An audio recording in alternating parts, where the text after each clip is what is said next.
حضرت عبداللہ ابن عمر رضی اللہ تعالیٰ عنہ بیمار ہو گئے، شدید علیل تھے، طبیعت مبارک میں کمزوری آ گئی، کچھ کھانے کو دل نہیں کرتا تھا، گھر والے بار بار کہتے کچھ کھا لیجئے کچھ کھا لیجئے، نہیں کھاتے تھے۔ بالآخر حضرت نافع آپ کے غلام تھے، ان سے کہنے لگے کہیں سے مچھلی مل جائے نا تھوڑی سی تو میں کھاؤں گا۔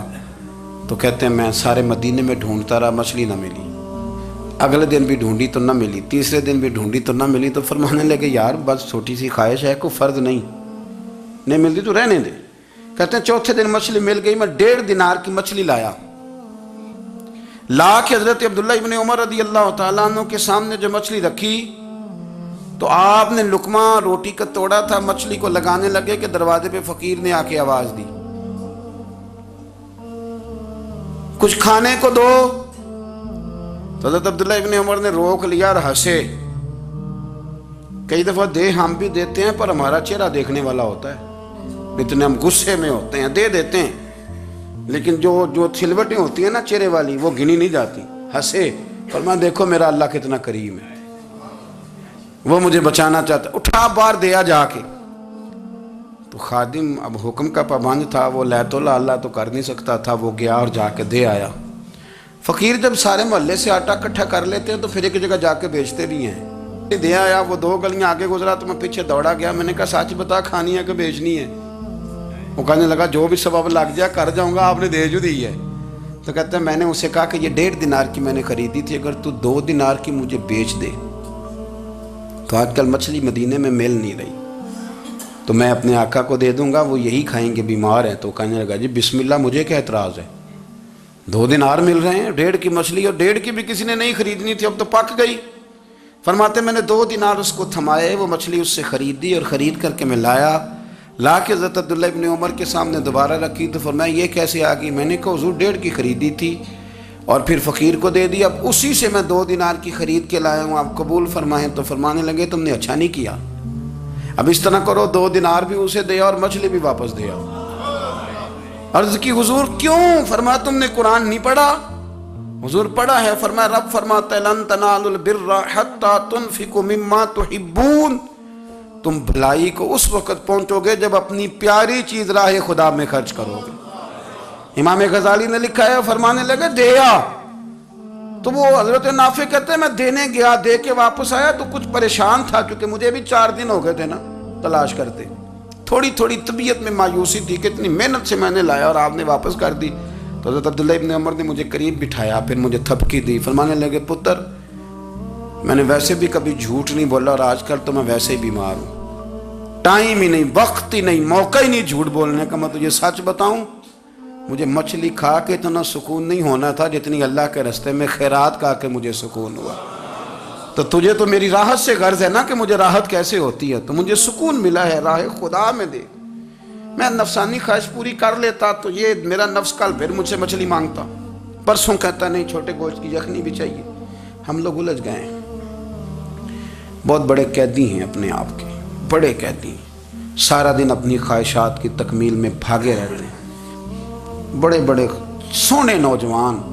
میں ان پہ تنقید نہیں کرتا، مجھے ان پہ ترس آتا ہے، جب میں رات کے اندھیروں میں انہیں ٹیلی فون لے کے چوکوں میں کھڑے دیکھتا ہوں تو مجھے رحم آتا ہے۔ میں کہتا ہوں دیکھو نفس کی خواہش کے پیچھے یہ کیا مثلاً آخر کیا ہے اس میں، ایک عورت کے پیچھے تباہ کر لیا اپنے آپ کو، یعنی زیادہ سے یہ کوئی مقصود ہے، یہ کوئی مقصد حیات ہے جس کو مقصد بنا لیا ہے؟ میرے عزیز بات کو سمجھ لیں، اتنا خوبصورت آدمی ہے اور اتنا اس کا اونچا قد کاٹ ہے، اور کیا کس کے پیچھے یہ بھاگا ہوا ہے؟ بڑا سمجھدار، دانشور، عقل مند آدمی، ذی روح بندہ، لیکن اس کا سٹیٹس آپ یہ ملاحظہ کریں کہ وہ 20-40 ہزار کی خاطر جھوٹ بولتا ہے، دھوکہ دیتا ہے، فریب اور فراڈ کرتا ہے۔ ہم اپنی نفسانی خواہشات کے پیچھے اس طرح بھاگتے ہیں کہ ہم اصل سے رہ جاتے ہیں۔ میری باتوں کی سمجھ آ رہی ہے آپ حضرات؟ تھوڑا تھوڑا کر کے ایک ایک کر کے ان کی باتیں کم مانیں۔ وہ ضروری تو نہیں نا کہ سویرے ناشتہ بازار سے اپنی مرضی کا تگڑا کیا ہے، بازار سے لا کے پوڑیاں چنے بہترین کھائے، اور پوڑیاں چنے ابھی کھائے نہیں، شاپر میں ڈالے ہوئے ہیں، اور وہ لے کے ابھی آ رہا ہے تو ساتھ ہی رستے سے گوشت بھی چھوٹا اچھا لگا تو 2 کلو وہ بھی لے آئے کہ پوڑیاں چنے کھاؤں گا اور دوپہر کے لیے گوشت پکاؤں گا۔ وہ پہلے یہ تو کھا لے صاحب، اس سے تو نجات پا لے۔ یہ پتہ نہیں ہضم ہوتا ہے کہ کچھ اور کرتا ہے تیرے ساتھ، لیکن وہ گوشت بھی ساتھ لے آیا۔ یعنی ٹیبل پہ، ناشتے کے ٹیبل پر بیٹھ کے فیصلہ ہو رہا ہوتا ہے کہ ہم نے کیا کھانا ہے، ہم نے کدھر جانا ہے۔ سنگیو یاد رکھو، باتوں کو سمجھو اور غور کرو۔ یہ تھوڑا تھوڑا کر کے جب ہم چھٹکارا حاصل کرنے کی کوشش کریں گے نا، چھٹکارا حاصل کرنے کی، کہیں جگہ سے، کسی جگہ سے اگر آپ کو تنبیہ ہوتی ہے نا، تنبیہ، اس میں بھی بڑا مزہ آتا ہے، اس میں بڑا۔ ہمارے ایک بزرگ تھے، تو ایک دن نا میں گیا تو کہنے لگے الحمدللہ آج میں بڑے سکون میں ہوں۔ میں نے کہا جی وہ کیا ہوا؟ کہنے لگے میں اپنے آپ کو بڑا پیر صاحب سمجھنے لگ گیا تھا، تو ایک وابڈا کے کسی آدمی سے کام تھا، تو میرے ایک دوست نے مجھے کہا کہ پیر صاحب اس کو ٹیلی فون کر دیں، سنا ہے آپ کا عقیدت مند ہے۔ میں نے اس بندے کو ٹیلی فون کیا تو کہتا ہے پیر صاحب میں عزت آپ کی بڑی کرتا ہوں پر یہ کام نہیں ہو سکتا۔ کہتے ہیں جب اس نے مجھے کہا نا تو کچھ بھی نہیں، تو مجھے بڑا مزہ آیا ہے، ورنہ میرا تو نفس پھول گیا تھا۔ میں تو سمجھتا تھا کہ جو میں کہتا ہوں ویسے ہی ہو جاتا ہے۔ کہتے اس نے تھوڑا سا نا مجھے لیول میں کیا ہے، مجھے مزہ آیا۔ یہ لوگ نا اپنے اوپر بوجھ ڈالتے تھے، یہ تھوڑا تھوڑا پیچھے ہٹتے تھے، یہ سمجھتے تھے کہ اس طرح تو ہماری تکمیل رہ جائے گی۔ صبح سے شام تک اگر اسی نفس کی باتیں مانتے جائیں گے تو خرابی کرے گا۔ دولت کا نشہ ہے بھائی، دولت کٹھی کرنے والا کسی جگہ سیر نہیں ہوتا، حسن کا نشہ ہے، حسن کا نشہ ہے۔ حضرت ابو بکر شبلی رحمۃ اللہ علیہ فرمایا کرتے تھے جو تیری بیٹی کو خوبصورت سمجھ کے اس کے ساتھ نکاح کرنا چاہے اسے بیٹی نہ دینا۔ حضرت جی کیوں؟ فرمایا حسن تو تھوڑے دن کے بعد ختم ہو جائے گا، پھر وہ اس کی قدر نہیں کرے گا، وہ تو کہیں اور منہ مارتا پھرے گا۔ حضرت ابو بکر شبلی رحمۃ اللہ تعالیٰ علیہ کی بیٹی خوبصورت تھی، ایک نوجوان کہنے لگا میرا نکاح کر دیں۔ آپ فرمانے لگے پتر تو 1 مہینے کے بعد آنا، کر دوں گا۔ بڑی موٹی تازی خوبصورت صاحبزادی، تو حضرت نے اسے دوائی کھلائی، اسے پخانے لگ گئے۔ جو پخانہ کرتی ایک مٹکے میں سنبھال دیتے۔ تھوڑا وقت گزرا تو وہ ہڈیوں کا پنجر بن گئی، مہینے بھر میں دست اتنے آئے کہ کمزور ہو گئی۔ تو ابو بکر شبلی 1 مہینے کے بعد نوجوان کو بلایا، فرمایا ادھر آ تیرا نکاح کروں۔ بچی دکھائی تو وہ کمزور بستر پہ پڑی، فرمایا شادی کر۔ کہنے لگا اس سے نہیں میں نے کرنی۔ فرمایا یہ وہی ہے؟ کہنے لگا جی نہیں۔ فرمایا تو کہتا تھا مجھے عشق ہے، کدھر گیا تیرا عشق؟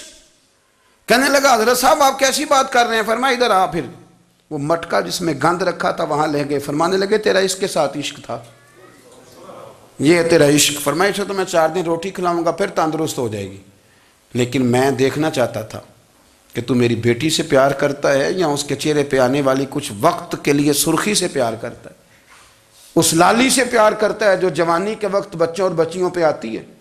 کس چیز کے دل دادا؟ یعنی کیا مطلب؟ نفس کی غلامی، سراسر غلامی، اور پلٹ پلٹ کے اور بڑے بڑے سیانے بندے چھوٹی سی خواہش کے لیے، بڑا سمجھدار آدمی، بڑا سیانا بندہ۔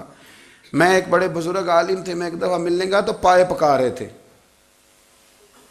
خود پائے پکا رہے تھے، تو وہ بڑے پیار کی بات ہوتی ہے نا جی، تو تامت باندھی ہوئی اور بڑی جناب خستہ حالی، اور وہ پائے پکا رہے ہیں۔ تو میں نے ان سے کہا، میں نے کہا حضرت جی پائے تو کسی اور نے بھی پکا لینے تھے، آپ بخاری لے کے بیٹھتے، چلو میری طرح کا کوئی بندہ آپ سے استفادہ بھی کر لیتا۔ اب پائے آپ لائیں گے، پھر پکائیں گے، پھر آپ کھائیں گے، تو یہ تو 24 گھنٹے آپ کسی کام میں گزر جائیں گے۔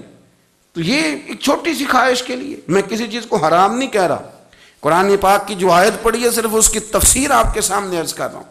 ہماری خواہشات ماں پالتی ہے، آپ کو نہیں پتہ کتنے دکھ سہتی ہے۔ میں ان ماؤں کو جانتا ہوں جو بیٹے کے حصوں کی مار بھی اس کے ابے سے کھاتی ہیں، مار کھاتی ہیں وہ۔ ایک خاتون ہے، ایک کان سے سنتا نہیں، میرے پاس ایک دفعہ آئی، کہنے لگی 60 لگ گئی سی، کوئی دعا کر دیں یا کوئی وظیفہ پر، ڈاکٹر کہتے ہیں ٹھیک نہیں ہو سکتے۔ میں نے کہا باجی صحیح بتاؤ مسئلہ کیا ہے؟ کہنے نہیں کچھ بھی نہیں، مسئلہ کیا ہونا ہے، پتر غلط نکل آیا ہے، اس کا باپ روز مارتا ہے، آج میں آگے گئی ہوں تو اس نے ایک تھپڑ میرے کان پہ مار دیے، تو پردہ پھٹ گیا۔ مائیں مار کھاتی ہیں، لیکن وہ پتر جس کو بڑی محنت سے پالا ہے وہ جوان ہوتا ہے تو اماں سے کہتا ہے تجھے چھوڑ دینا ہے، پر جس لڑکی سے میرا ٹیلی فون پہ رابطہ ہے اسے نہیں میں نے چھوڑنا، وہ نہیں چھوڑ سکتی، ہر شے کچل جاتا ہے وہ۔ اماں کبھی لیٹ کے رات کو سوچتی ہے کہ یہ تو میری کل کمائی تھی، میں تو آج بھی اس کے حصے کے تھپڑ اپنی گالوں پہ برداشت کر رہی ہوں، تو یہ کدھر گیا؟ اردشیر نام کا بادشاہ تھا، حضرت محدث ابن الجوزی آج سے کچھ 700 سال پہلے لکھتے ہیں۔ اردشیر بادشاہ بڑا خوبصورت تھا، جوان تھا، بڑا عقل مند تھا۔ اس نے اس طرح کی قریب قریب کی ساری ریاستوں پہ قبضہ کر لیا، بڑا عقل مند زیرک تھا، قبضہ ہو گیا۔ ایک بادشاہ بڑا سخت تھا، اس کے ساتھ جب پنجہ آزمائی ہوئی تو اردشیر کہتا ہے اس پہ میرا قبضہ نہیں ہو رہا تھا، اور جب ہم نے ساری ریاستوں نے مل کے اس پر حملہ کیا تو ایک قلعے کے اندر قلعہ بند ہو گیا۔ اردشیر بڑا خوبصورت آدمی تھا، بڑا سمجھدار تھا، تو وہ بادشاہ قلعہ بند ہو گیا، اس نے کہا نکلنا ہی نہیں۔ اب وہ اندر بند ہے، یک بارگی حملہ کیا تو وہ بڑا بڑا قلعہ تھا اس میں بند ہو گیا۔ اس بادشاہ کی نا جس پر حملہ کیا، اس کی بیٹی اچانک ایک دن قلعے کی دیوار پہ چڑھی تو اردشیر کے حسن و جمال کو دیکھا تو عاشق ہو گئی، اور اپنے ہی باپ کے خلاف اسے کہنے لگی کہ اگر تو میرے ساتھ شادی کا وعدہ کرے نا تو میں تجھے رستہ بتاتی ہوں حملہ کرنے کا۔ اس نے کہا میرا وعدہ رہا، تو رستہ بتا۔ اس نے رستہ بتایا اس لڑکی نے، اور بادشاہ نے حملہ کیا تو اس کا باپ قتل کیا، اس علاقے پہ قبضہ کیا شادی کے وعدے پر۔ ہاں نفسانی خواہش بندے کو اندھا کر دیتی، نہیں سمجھ آتی اس کو میں کدھر جانا ہے، اندھا کر دیتی۔ حملہ کیا، اور جب اس لڑکی کو لے کے آیا نا اپنے محل میں، تو پہلے دن شادی کی پہلی رات تھی، تو بستر بچھایا کنیز نے، تو وہ کبھی کروٹ ادھر بدلتی کبھی ادھر بدلتی، تو بادشاہ کہنے لگا کیا ہے؟ کہنے لگی بستر میں کچھ ہے، مجھے تکلیف دے رہی۔ اس نے چراغ جلائے اور جب بستر اٹھایا تو ایک اتنا سا دھاگا نکلا۔ دھاگے سے عموماً تکلیف نہیں ہوتی، تو اس نے کہا تو اتنی نرم و نازک ہے کہ دھاگا؟ کہنے لگی میرا باپ نا میرے ساتھ اتنا پیار کرتا تھا کہ روز میرا بستر بھی خود بچھاتا تھا، اور اس نے آلہ رکھا ہوا تھا، وہ ناپتا تھا کہ کوئی پایا اونچا نیچا تو نہیں، میری بیٹی کا بیلنس سوتے وقت خراب نہ ہو جائے، اور میرے لیے گوشت اور کپڑے بھی خود پسند کر کے لاتا تھا، کھانے پینے کا خود خیال کرتا تھا۔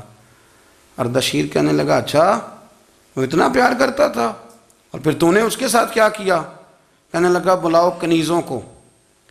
کنیزوں کو بلایا، فرمایا اس کو اٹھاؤ اور جلاد کے پاس لے جاؤ، اسے کہو کہ اس کے بال ایک گھوڑے کے ساتھ باندھے، پیر دوسرے گھوڑے کے ساتھ باندھے، اور ایک گھوڑا ادھر بھگا دے، کدھر بھگا دے۔ یہ جس کے باپ نے اتنا پیار کیا، یہ نفس کی اتنی غلام ہے کہ اس کی وفادار نہیں رہی تو میری وفادار کیسے بنے گی؟ جس نے اتنے نازوں سے پالا کہ دھاگا اسے برداشت نہیں۔ او یارو یاد رکھو، اگر نفس کی غلامی کرو اور بڑے بڑے وفاداروں کو چھوڑ کے غلامی کرو تو پھر کہو وفادار مل جائیں، کوئی بول وا لڑا نہ بول بیٹھی ہوں خسم ناراض بڑ بولیاں دے، کہاں سر کھائے تے بلبل ٹھنڈ پائے، بڑے فرق نہیں سجنا بولیاں دے، جڑیاں خسماں دی وچ رضا وسن، پاگ جاگ جاندے انہاں گولیاں دے، آپ ادلیاں نو سردار پین تکے تے شرما والیاں نو چوٹے ڈولیاں دے۔ اپنے نفس کے پیچھے چلو گے تو یہ تباہی ہے۔ جب ہم نے کسی سے وفا نہیں کی تو یہ کیا امید ہوئی کہ دنیا ہم سے وفا کرے گی؟ اللہ رسول کی مرضی کے مطابق اصول پسند زندگی بنائیں، ایک ایک کر کے اپنی خواہشات سے پیچھے ہٹیں، تھوڑے پہ گزارا کرنا سیکھیں، اپنے نفس کو سمجھائیں۔ ضروری نہیں کہ روٹی ہر وقت مزے کے لیے کھائی جائے، کبھی کمر سیدھی کرنے کے لیے خشک روٹی بھی کھا کے دیکھو، کبھی سادہ کھانا اس پہ بھی اکتفا کرو، کبھی تھوڑا کھر کے اچھے طریقے سے سادے کمرے میں بھی اللہ کو یاد کر کے دیکھو۔ نفس کے پیچھے نہ بھاگیے گا، تباہی کرے گا۔ رب کریم سمجھنے کی توفیق رفیق عطا کرے۔